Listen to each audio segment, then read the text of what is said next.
This is the Empowered Leader podcast. And today I am very honored to have Kristina Hess with me today. Okay. Kristina, she is a rock star. She's a YouTube rock star. Okay. She has her health tips on optimizing your genetics and longevity. Okay. She has over 5,000 subscribers. Okay. Okay, And come on. okay, all right. Hopefully like 2 more after Okay, today or 5. okay. Kristina is a licensed clinical nutritionist, dietitian, and premier health coach specializing in functional and integrative nutrition. Okay. With a master's degree in clinical nutrition and integrative health from MUIH, which you'll tell us about, and board certification as a nutritionist specialist. Kristina combines science, specialization, and compassionate coaching to help clients achieve optimal health and longevity. Her expertise lies in whole food, uh, uh, Anti-inflammatory plants, oh, based on genetics and all the personalized stuff. right, which reduces inflammation, restores metabolic balance, and Yeah. supports sustainable lifestyle changes, which we are all about because we are all empowered leaders, including Yes. Kristina herself here. Okay. Thank you. Thanks for having me here, Margaret. Yes. So fun.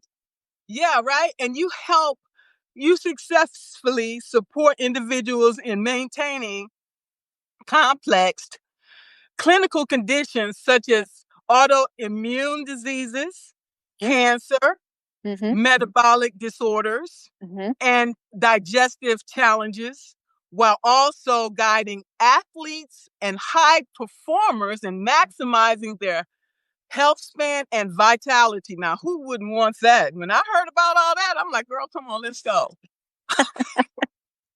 Okay, you're passionate about personalized nutrition for healthy aging. And Kristina's empowers clients to go beyond the absence of disease, okay, towards the state of vitality, joy, resilience in body, mind, and spirit. And here is Well Kristina. said. Well said. Thanks, Margaret. Yeah. Yeah. So unfortunately, like as amazing as some of our healthcare is for people who already have a diagnosed condition, we don't have a medical model that is focused on prevention. So I'm trying to get the word out. Let's not wait until something is going wrong. Let's dial things in now and do what we can so we can age healthfully and gracefully and avoid that hospital and avoid too many doctors and medications. But yes, if you already have a diagnosed condition, I'm here to also support that. And unfortunately, also, our amazing doctors don't always encourage or tell people how their condition can be managed and supported through diet and lifestyle. So, we tend to think of nutrition only for weight management. It's kind of, we just think of the outsides and we don't think about how what we feed ourselves, can manifest in migraines, in joint pain, in just feeling badly, having low energy. And yes, we may end up with blood pressure issues, blood sugar dysregulation, cardiac things going on. And there is just so much that we can do that is within our control. It's just, like our landscape out there is not set up for our success. But I'm here to hold people's hand and help them implement and be accountable and also have their own personalized strategy because, Margaret, you, me, anyone listening, we're all so biologically unique. And although 99 0.9% of humans are all the same, right? So we get treated that way, but where I specialize is in that zero point 0.1 difference is pretty interesting because we have different genetics, we have different food tolerance, we have different gut microbiomes, we have different environments we live in, we have different stresses. So there's just a lot that should get factored into dealing with each human individually that our medical model doesn't have time for or necessarily practice. You said a lot there. And the thing of it is, as we get older, these chronic conditions such as health disease, diabetes, cognitive decline increases. Yeah, Okay. there's 64 chronic diseases out there that are listed. Yeah, six, Scary stuff. it's a lot. Yeah. There are, I think it's 5 major diseases of aging, right? You got Okay. cancer, you've got diabetes, you've got, CVD, so, heart disease. Um, but there's so many more, right? There's so many more chronic illnesses that I have seen. It's terrible to make a promise, but I've seen people's serious autoimmune issues, rheumatoid arthritis, for example, go into remission on the right diet and lifestyle. Okay. You remove interference from the body is able to heal. It is harder once you have a actual diagnosed clinical condition because we've now progressed into that space. But I have seen crazy things happen.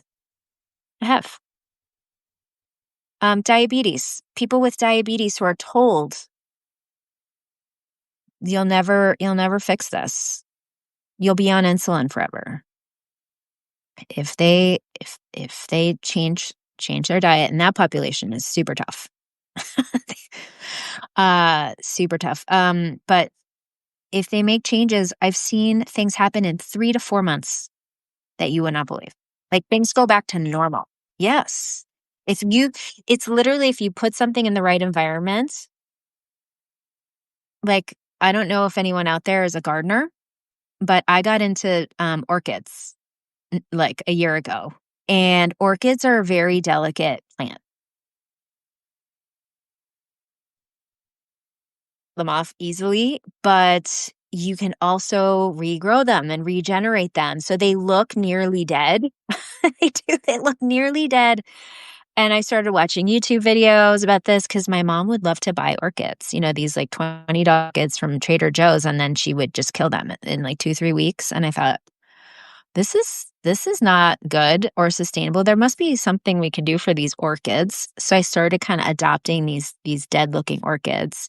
You put them in the right sunlight, give them the right water, you give them the right nutrients, you pot it in the right pot and the soil. This is all a metaphor, and they come back to life. They regrow. But the same happens for us. We're really not, we're not different. And like, if anyone out there has a pet, for example, what's like what not pooping? Like, what are they eating? What are they eating? So it's always correlated. When you have a pet and you take it to the vet, it's always correlated back to food, always, because they can't talk to us. And that's the one thing we control for them is their diet. And I don't know, we don't make this connection with human beings necessarily. Well, as they say, we are what we eat and we are what we think. Okay. So, with all of these things in mind, there are certain diseases that are typical to our genetics. For example, in the African American community, high blood pressure Mm, and heart disease mm. and diabetes is Mhm. prevalent. I have type 2 diabetes, which is reversible. Yeah. Um, as far as with the high blood pressure, I'm not sure because that's genetics, and the doctor would keep me on the uh, pharmaceuticals. He says to protect my heart because my father did die from congenital heart failure, Okay. and Yeah. cancer does run in our family as well. Although blood pressure will is correlated to the blood sugar too. It can be. If you have salt sensitivity genes, yes, then it's genetic. If you do not have those salt sensitivity genes, for example, on ACE, uh, then it is more lifestyle related, and also things like hydration, um, and activity level. So we'll talk offline, Margaret. Okay, okay, all right. So the thing of it is, what you're talking about with water, that is very essential. Even when I was with my trainer and even the doctor, they will tell you to drink at least, what, 8 quarts of water a day? Here's the formula, guys. Here's the formula. Baseline is drink half of your body weight in ounces. It's not this 8 cups of water or any standard fit because we're all different. So Okay, you okay. want to drink half of your body weight in ounces. For every cup of coffee, you add another 8 ounces. Okay, if you're a coffee drinker, because that's a diuretic, or a black tea drinker. So add back the 8 ounces, and then for every hour of exercise that you do, especially if it's strenuous, and especially if it's outdoors with temperature, it's even more, but it's about another 16 to 20 if you're in a gym and you're, let's say, doing a class or you're doing some strenuous work. So it's a lot more water than what we think. And most Okay. most people are chronically dehydrated. And here's another thing too. Um, People think that carbonated water is just as good as regular water, and it is acidic water. Has carbonic acid in it, so the uptake into the cell is not the same. It's disruptive to your digestive system. It's just really acidic to the digestive pH. So, it can cause digestive issues. Too much gassy water, right, can cause some problems too. It's okay to have seltzer once in a while, like a seltzer every day is fine. It's just that some people just say, "Well, I just drink a ton of seltzer," and they don't drink just plain water. Now, I don't happen to personally love the taste of plain water, so I use electrolytes. I flavor my water. I'll also put, like, supplementation in my water, and that helps me drink it because I'm so notoriously bad for drinking plain water. When you say supplement, can you Sure, like, for expand example, on I that? I I, I use a nitric oxide powder. It's supposed to help cardiovascular health, and it has, vitamin C in it. It has some other things, and it's a grape flavor, so it's delicious, and it has, like, grape extract. It has all these red food extracts, beets, things that, improve, the nitric oxide, which helps, just kind of expand the blood vessels so more oxygen is delivered around the body. So Okay, that's an example. Um, okay. I drink collagen peptides, things like that, which is nice for your hair, skin, and nails. Um, and yeah, a lot of us, most of us, 70% of the protein in our body is collagen. So it's those types of supplements. Yeah, they help me drink more water. And not only and not only that, they have also health benefits as well as far as towards longevity. Is that correct? Yes, yes. I mean, they're nice things to do, right? They're not must-dos. People could, I tell all my clients to get up in the morning, have a 16-ounce glass of water, and put some fresh lemon. Squeeze fresh lemon into that glass of water. And then if you have blood sugar issues, do a small capful of apple cider vinegar in that with that lemon. Now that's going to be a very tart, sour thing. So you can use electrolytes to sweeten it, or you can buy liquid stevia or liquid monk fruit, which are alternates from plant-based sources to sugar and are not, made in a lab like aspartame, Splenda sucralose, which has a chlorine molecule, which will destroy your gut bacteria. So these alternate things are totally safe. And they'll sweeten the beverage. It'll taste more like a lemonade. And it's a great way to start your day, clean your liver, get the water in. It boosts metabolism by 23%. Yeah. So it's a nice little hack before you have your first cup of coffee. Awesome. Now you're talking about cleaning the liver. Some people do cleanses. So Mm. I don't know, if you want to Are touch on that? Sure. Well, there was like the juice cleansing fad for a while. So there's different types of fasting that a person can do. Um, the strictest type of fasting would be water fasting, but that's very, very hard for people to do. So,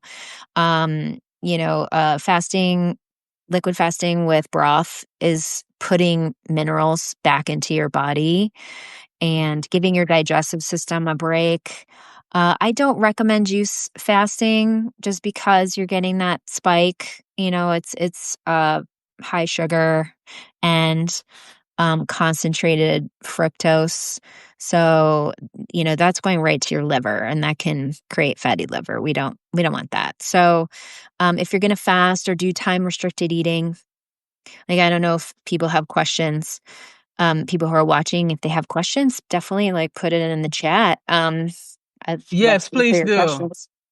I don't see any questions yet. Yeah, so the difference between intermittent fasting and time restricted eating, people exchange the two, but technically time restricted eating is simply eating within an eating window. So the 12-8 became very popular, I think, for people with blood sugar issues. It's better to finish your dinner early and move it up and actually have breakfast. So have a protein rich breakfast.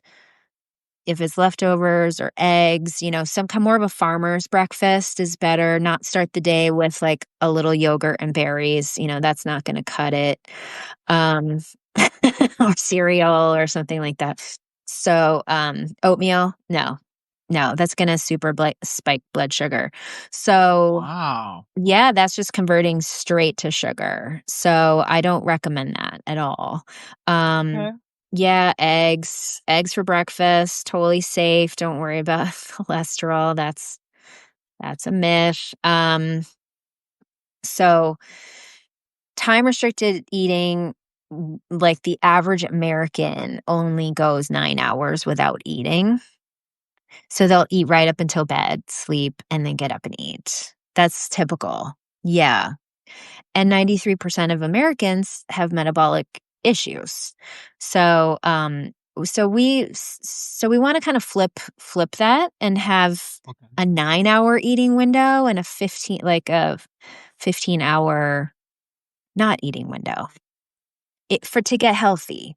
Yeah. And you can get all your calories in that time frame, just, because you want to eat enough food. I think, a lot of people are doing these GLPs and stuff and they're having a lot of success, but they're overdoing their caloric deficit to lose weight and stuff. And then they can't sustain that because they're now eating 800 calories a day and that's not good for their metabolism. So, um,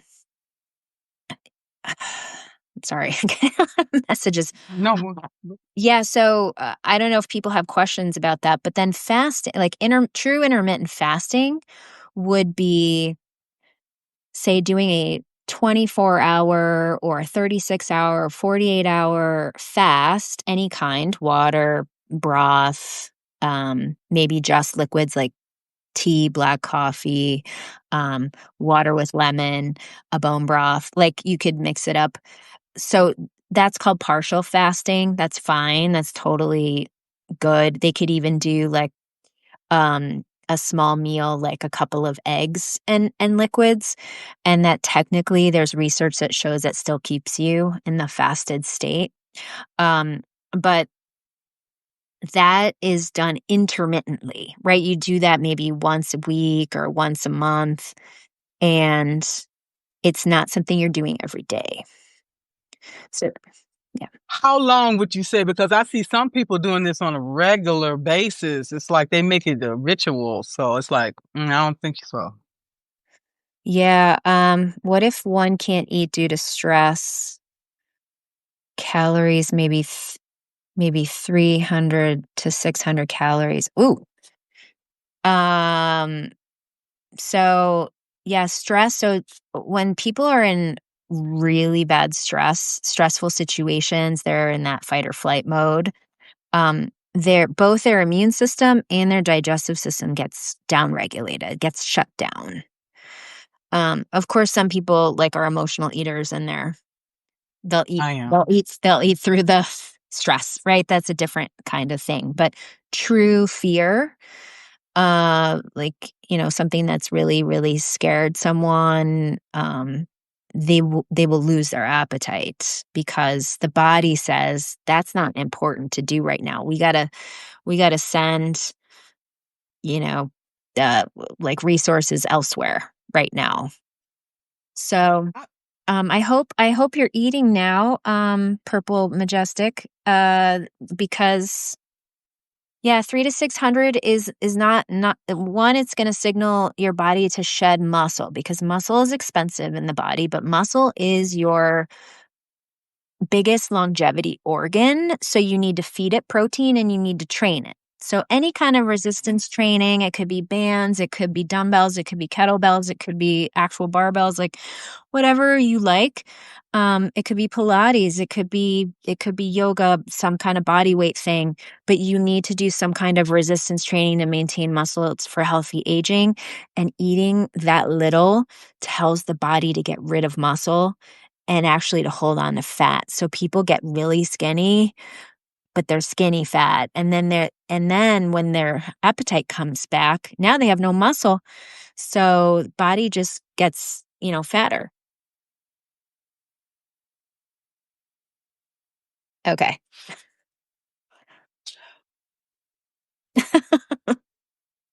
Okay. Just trying to be helpful. I I saw the testimonials on your site, and my trainer used to do the same thing. When he first get a client, he take the before picture, and then he'll take pictures. I don't know, maybe once a month or whatever, to show you your progress. Yeah, that's Okay. amazing. That's a great way to see it. Yeah, pictures are great. I have my clients take pictures of their food instead of logging food. It's fast, it's easy. It's like photo journaling. So you'll be interested in this, Margaret. So there was a study done with type 2 diabetics, where they were only told to do two things: stop eating by 7 p.m. and photo journal all the food. And with those two things, they all came off insulin. They all got like they reversed their A1C and it normalized. Yeah. It worked because once I was told when I wanted to go back to Iraq, and he said, "No, you can't go because you're messed up. Your kidneys is messed up." I was taking all these supplements and stuff like that, so Uh, I had to get everything under control. So that's what I was doing. I hired this trainer, and so he had me sending him pictures every day of my food. So it's not I can't cheat. Okay, I'm gonna send it to you. I'm gonna send you this Kentucky Fried Chicken, but I'm still gonna eat it anyway. I told him, and so after that, it's like I shamed myself into eating right. Okay, because I like I don't It's want to just sit here. accountability. Yeah, because Yeah, we yeah, don't know. We are our own best nutritionists. Like we know if food doesn't agree with us and we eat it anyway, or we know that fast food thing isn't the best choice. It's just easy. yeah. We know we shouldn't be eating at 11 o'clock at night, but we do it because we're bored, or like I can't sleep or whatever it is, or Yeah. feeling lonely. So yeah, Yeah. I mean, we just kind of, but it's nice to be inside of a community, and it's nice to have support, and it's nice to be accountable to somebody or have a buddy, and all of that really, really does help. Yeah. But at that time in my life, I was like 250 or 260 pounds. So I had to get down to like 190. And I did that through that Awesome. process. Okay. Good. And I was able to ship out. So at that time, but now since this recent stress I've been going through, I wasn't able to eat at all. And I was Right. just losing weight, losing body fat and all of these things and depleting all of my the doctor said, well, you got to go on potassium. Now you got to go on iron. And I'm like, oh, no, I don't want all that. You know what I'm saying? Because I wasn't eating. Okay. So Wow. I'm How long slowly coming back now. Yeah, you had to rebuild. So your body takes resources from you, and then you gotta put resources back in.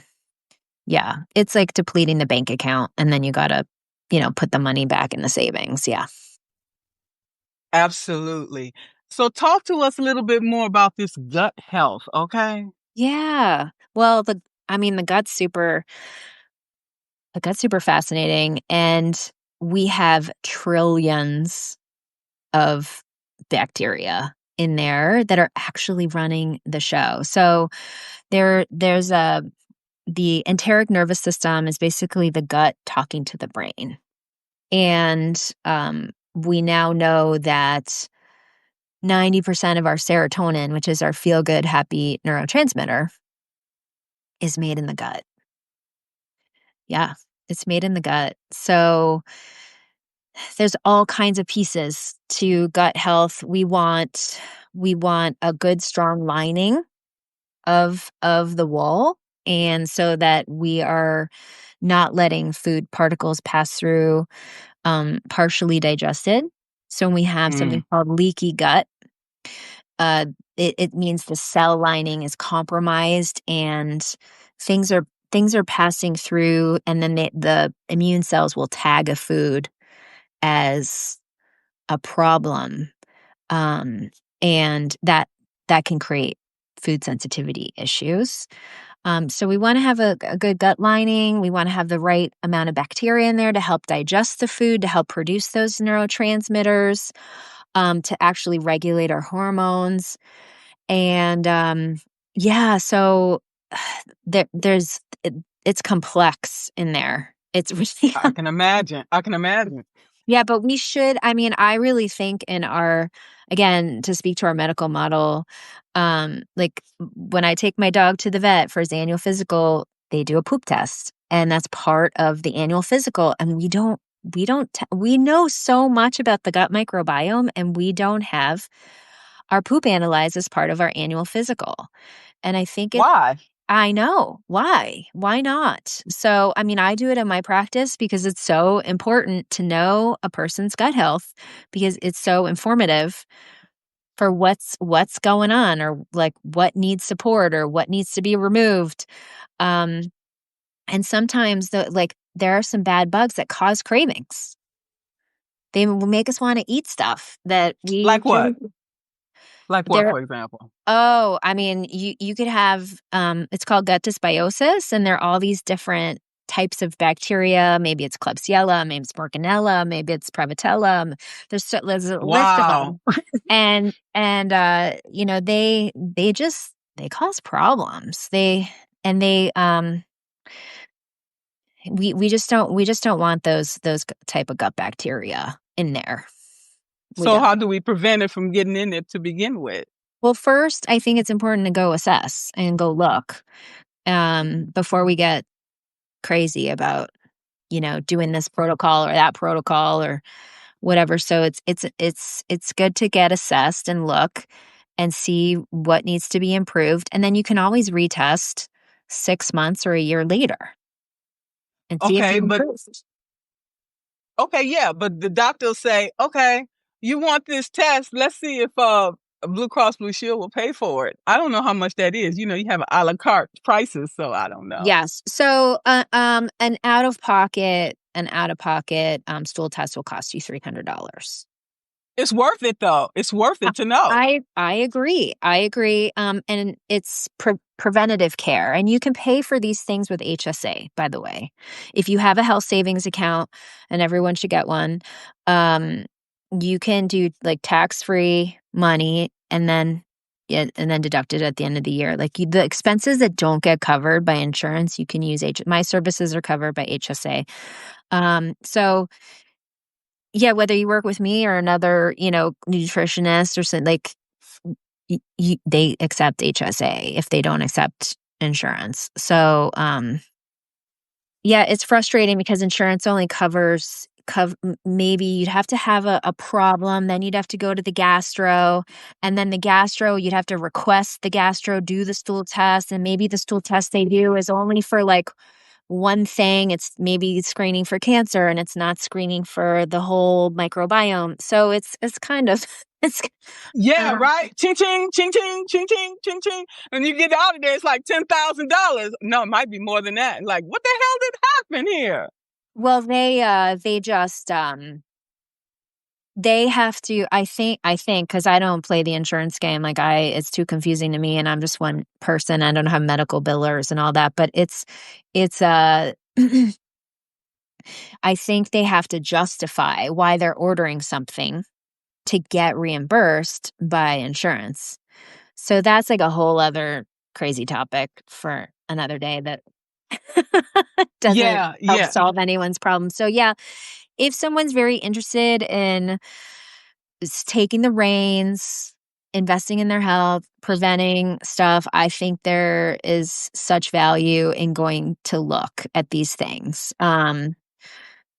Genetics for the nutrigenomics, which I do, is not looking at the genes that are correlated to disease, but there are certain genes we look at that are higher penetrance, like ApoE, for example. ApoE is a cholesterol transport gene that is highly correlated to dementia and Alzheimer's. So if you have a Wow. particular genotype, the 4 allele, then, you really do need to mind dietary intake. You need to mind alcohol. You have to really focus on brain health. Especially if you're a woman, that just the genetic that gene in particular is important to know about. It's good to look at the salt sensitivity genes. It's good to look at how you do with saturated fat, caffeine, like all these nutrients. You can see it in the genetics. And then if someone is having gut issues, food sensitivity testing is really helpful. The food test I do does 4 different immune pathways and is very sensitive. Whereas a lot of these food tests you buy over the counter, like direct to consumer, they just test one pathway, and Wow. it's not even the most important pathway, because it's sort of like the antibodies will blink in and out of existence. So there Wow. it's yeah, but stool is really interesting, and we should be using it at least annually, I think, to just make sure we're like the gut is good, because guys, like what you eat feeds all of your organ systems. So this is the one foreign thing we put in our body every single day. And so we're nourishing the actual gut, so the digestive health. We're nourishing our cardiovascular system, our reproductive system, our brain, our skeletal muscle, our skin issues are 100% correlated to food.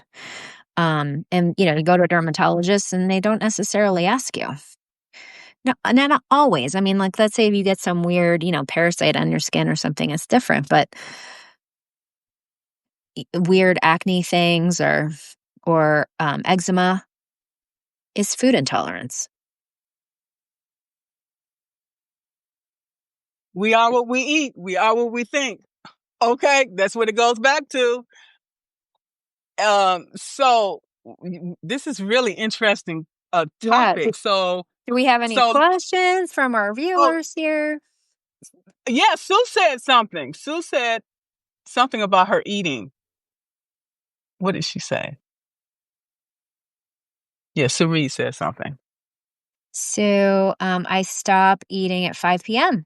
I love that. I love that too. I think that's amazing. I mean, ideally, we would be done eating 3 to 4 hours before bed.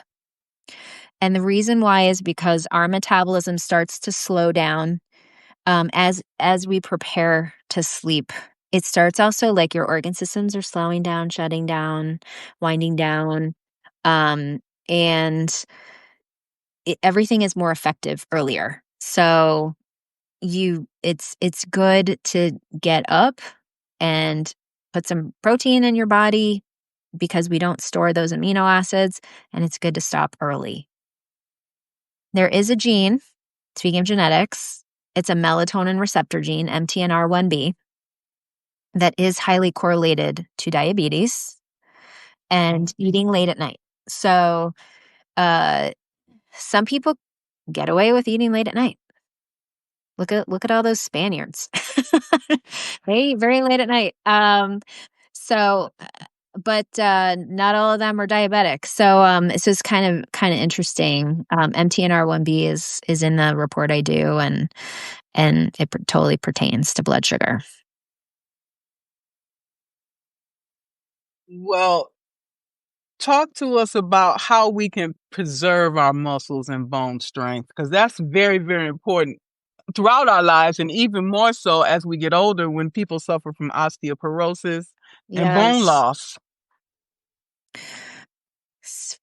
Interesting you asked me that. So like I used to be a diet experimenter, right? Like um I used to, try different things, and in my early 30s. So I had IBS. I mean, I was totally disconnected from, oh, I eat and then I have, gas and I hurt and I have a poor mood. I was really disconnected from that because it was like, I'm just trying to manage my weight. That's it. Right? Like really disconnected. Okay. So so then I was watching the Oprah shows. I'm in my early 30s, and she had on a guest called Kathy Freston, who's like a vegan activist. And so I decided I was going to try a vegan diet. I was very compelled. Like, wow, she made great arguments. I'm going to try this. Well, with literally within months, I broke my first bone. And then, I still wasn't connecting the dots. And then when I healed from that, surgery, I was like, "Oh, I'm gonna train for a half marathon, I'm gonna run." Well, it almost instantaneously got this crazy stress fracture in my femur that it was cracked almost all the way through. And that's when I realized, holy cow, it's the food. Like, I just damaged my bone health because for me, and I didn't know anything about nutrigenomics at the time. I didn't. I fast forward, I found myself in a class learning about this. I said, I have to get my genetics done immediately. Like, this explains a lot. So when I saw my genetics, I have a higher need for protein. I make a terrible vegetarian because I don't convert certain nutrients from plant-based sources. Example, beta carotene is vitamin A from plants like carrots and, you know, orange foods. Don't do it. I need the animal. I need retinol. So, it just explained a whole bunch about how different we all are. Some people thrive on a plant-based diet, and my bones started crumbling. So How it's can you just, tell? well, what do you mean? How could, I mean, I How broke a couple can you bones. tell if no, no, no. How can you tell if you're the type of person would be better on a plant base, Oh, maybe that's what I me do. on That's what I do in my practice. I interpret the data. Yeah, yeah, yeah. No, that's a great question. Like, when see someone's genetic profile, like, oh, and like this is what your genetics is telling me. And then when we pair that with some other labs, now I get a more comprehensive. I look at their blood work. I like to look at really advanced, more data than the average doctor is running. I want to see insulin levels. I want to see homocysteine. I want to see iron and ferritin. I want to see HSCRP. I want to see ApoB, which is the part of LDL, the the part of your cholesterol that's stickier, right? I want to see like deeper. And the And poop, you want to see the poop I too. want to see the poop. I want to poop Yeah, like you as a picture, like you're a beautiful puzzle. You, you're complex but you're unique.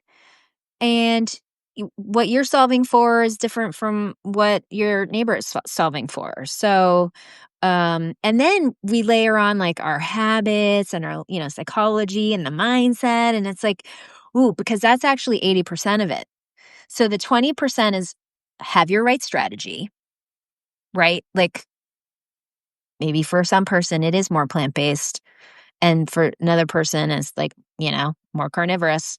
And and then it's the 80% is like, oh, well, I'm a complex human being with stress and this and like life and habits that are either serving me or not. And so that's where I help like the person implement their strategy, right? It's like, here's your data, but now like let's actually go do it so you can get a good result because having the information and then not using it is pretty useless. absolutely. Yeah. And I'm really talking about it's more helpful for a person who's like already doing mostly the right stuff. Like if someone is saying like, "Oh, I have terrible habits. I have these terrible then we start there. We start with just the big rocks.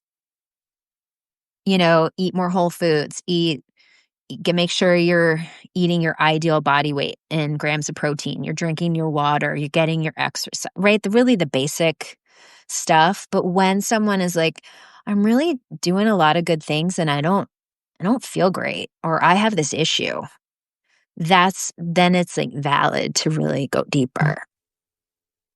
All right. Well, Yeah. one of the main things I'm concerned with is boosting cognitive health as I get Yeah. older because I notice, I'm not as sharp as I used to be when I was, younger, but it's still there though. But talk to us about that. Okay. So, again, uh, boosting up muscle mass is the number one thing you can do for your cognitive health.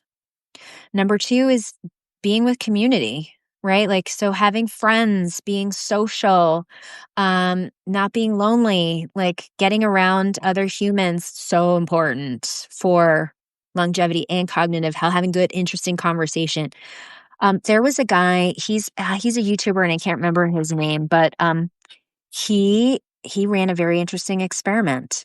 Um, he went to get his brain scanned and he's in his 30s and his brain turns out it was only working at like 50% function, or he was rated at like 50% out of all 30-year-olds. Like your brain's just not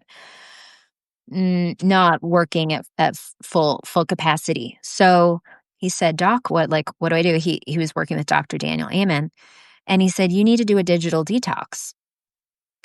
I mean, because this guy was on his computer all day and Oh, then probably wow. watching TV and on the No phone. wonder. Yeah, I know, we're like all of us. Thank you, but at the same time, there is a little we can be too much on it.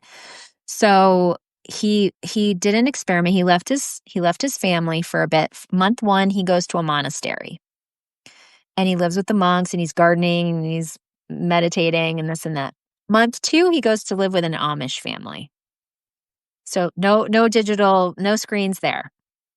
And then month three, he reintegrated with his family, no screens for a couple weeks. And he went to go get his brain scanned again. And it was now functioning at 99%. Wow. Yeah. So he's written a book. He's on the tour. He's on the podcast tour, selling his book, talking about this. So isn't that wild? So yes, Yeah. less screen time, good for cognitive health. Obviously, quality food, quality relationships, stimulating your brain, maybe learning a new task, right? Maybe new language or trying new things, traveling, right? Expanding your horizons. And then there's good supplementation you can do.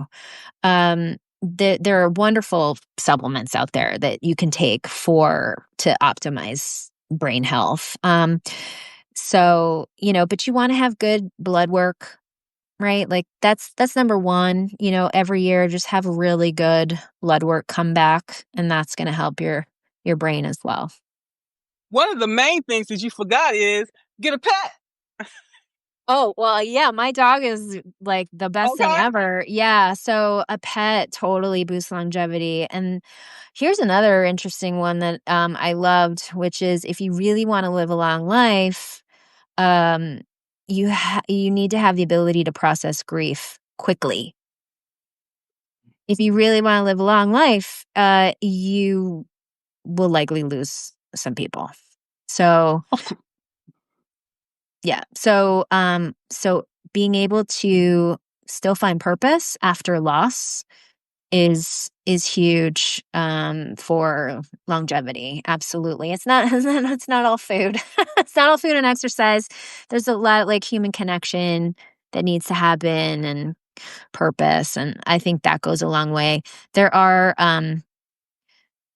about 20 of our 25,000 genes that are longevity genes. So, yeah, it's interesting. So there's a lot of things we can do lifestyle-wise to optimize those genetics. Some people who smoke and drink and live to 105, like they just have very good genetics. They have Winston Churchill. yeah, he was not the healthiest looking guy, but yeah, I mean, you have really good they have really good detoxification of bad stuff. So someone asked Naya, my mother could benefit so much from all this. Yes, I know. How much does it cost to work with me? So it's like totally honest. So an initial consult is $250. And then Cheap. And then I thank you, Margaret. And I mean, It it's is. a good investment that will and then I have if you want to do lab testing. Um so the lab tests are all the lab tests cost what they cost. I don't make any money on the labs, but I bake in the cost of the labs into the packages that I have. So where I make money is interpreting it and holding you accountable for implementing so you can be successful. So, yeah, I have like the highest level, don't fall over is 10 grand, then I have 5,000, and then I have 2.5K. So I know the 2.5K is affordable for people if they really want to test. So that includes 3 lab tests and 3 months of working together. Now, if that's like, "Oh my god, I can't do that." You can go to my website and go in the store, Thrive Results Coaching. Again, I don't make money on the tests. So you can go and you can buy your own tests and administer the kits at home. This is not blood work. This is, let's say you want to do a genetic test. It's a saliva swab of your mouth, but you're going to want to have someone interpret it. You're going to want to meet with me to go over it. So in that case, do all the tests you want to do, and then we meet one time, and that's $500. So that's what I got, guys. you know, so so there's no surprises. Um, that's what it is. And like for an initial consult, I can give you a super bill to submit to insurance. And like I said, any of this is like you can pay for with your HSA if you have a health savings account. So I hope that answered people's question. Um, Khalil had some questions for you. um, Khalil does? Did I Yeah, miss? Khalil, I was on a vegan diet for 4 years. The reason I stopped is because it's a pain in the ass. Yeah, to find proper food. Yes, I agree. It is. And I mean, personally, I require animal protein as an animal lover. Like, you don't want to be eating animals, but like I need them. And I feel better. And I also have the predisposition for type 2 diabetes. So when I eat more carbohydrate, especially grains, like rice and oatmeal and wheat and all that stuff, my blood glucose goes boop, not good. My A1C pops over that 5.7 line super fast. So I have to be a low carb person. That's just me. Um, and so animal protein, healthy fats, and like green veggies and an occasional piece of fruit. Like that's sort of the diet that works for me. But it may be different for you. I had a girl who she had really bad gut issues, a little 20-year-old cute little thing, and tiny. And she's like, everything I eat makes me hurt. So I really don't know what to eat. And I said, you know what, I don't know what you should eat either. Let's test you up. So her stool, her microbiome needed lots of support. Holy moly. And then two, her food sensitivity test was very interesting. Because I kind of have this like personal bias against a vegan diet, right? Because of my personal experience. But her food test showed she had all these very uh, uh, big allergies, like IgE allergies to most animal proteins and dairy. So she needed a veganish, except for fish. So it was like, she said, Kristina, you're basically telling me a vegan diet with fish. And I said, yeah, like that's that. And we're going to have to, restore your gut. And that you do through like good supplementation. But yeah, poor thing. Like that was not a direction I would enjoy, but that's what was good for her. Yeah. Yeah. I love these questions. I love the engagement. Nai says, I've noticed I am so sensitive to nitrates in perimenopause, like never before. Is that, oh, perimenopause kicked my butt. I'm now on the other side. Thank goodness. But man, that was so tough. Yeah, there's so many changes that are happening hormonally. If it's appropriate for you, I know it was appropriate for me to do hormone replacement, and it really changed things for me. Um, you can experience gut changes during this time. And we also, over 40, we become like more insulin resistant. We just do. And we're not doing the same type of exercise or same amount of exercise. So we're losing muscle mass year over year and decade over decade. That's just a fact. It's something we have to fight. So metabolically, as we're aging, it's a natural process. Things are declining. And so it is possible to have increased sensitivities, Naya, for sure. And at least you're very self-aware and to like, okay, you become more sensitive to that. So there's so many different anti-nutrients in food. Some people are sensitive to histamine. Some people are sensitive to oxalate. Some people it's FODMAP, phytates. Like it just depends. It's weird. We're all really different again. Can't hammer that home enough. Yeah, but I have to go. I have a 1 o'clock client session. This has been amazing. Thank you so much, Kristina. You didn't even get a chance to put your links in. I'll put that in there. And thank you so much for doing this. I really appreciate you. Oh, I And I will. appreciate you for having me on your show here, and I appreciate all the great questions and the high engagement here. So fun to be with everybody today. Yeah. We'll be in touch. Thank you so Okay, much. sounds good. Thank you, everyone. Have a Bye-bye. great Bye. day. Bye. All right. Bye. Bye.